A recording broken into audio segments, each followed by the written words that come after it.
polypipe day. Time to roll it up. I've been pulling the end buildups from open end pipe. About to pull the butterfly valve, and then we're going to start rolling up this pipe because we have corn to harvest. There's the polypipe, and what I've done is I just threaded it through there. That's split, and I'm about to go close that up. This is our polypipe roller, upper and unroller.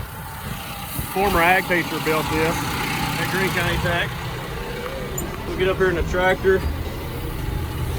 Now we're going to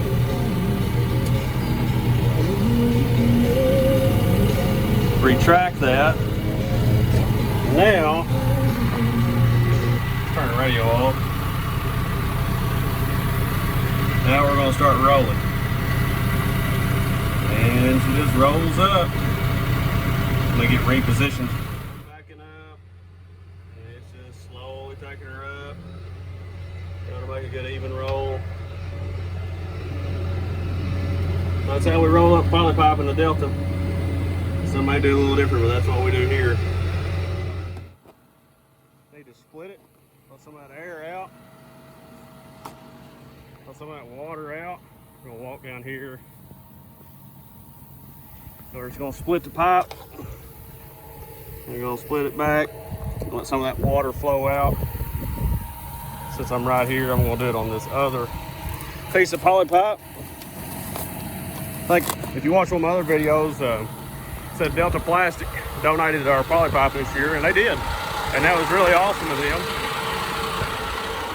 So, we use about 3 rolls a year of 12-inch polypipe. And that was a huge saving for our school. So we really appreciate that. Let's get back up here in our school tractor. Tilt the steering wheel. Reverse. Old trusty bungee cord. Now we're going. Now it won't roll up this whole quarter mile more than likely.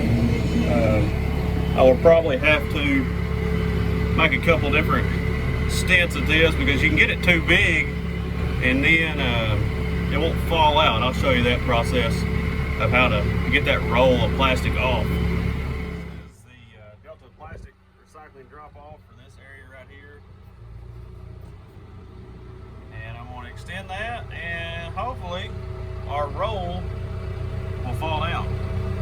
It doesn't always. Sometimes you got to get out and jump up and down on it, like I'm going to have to do.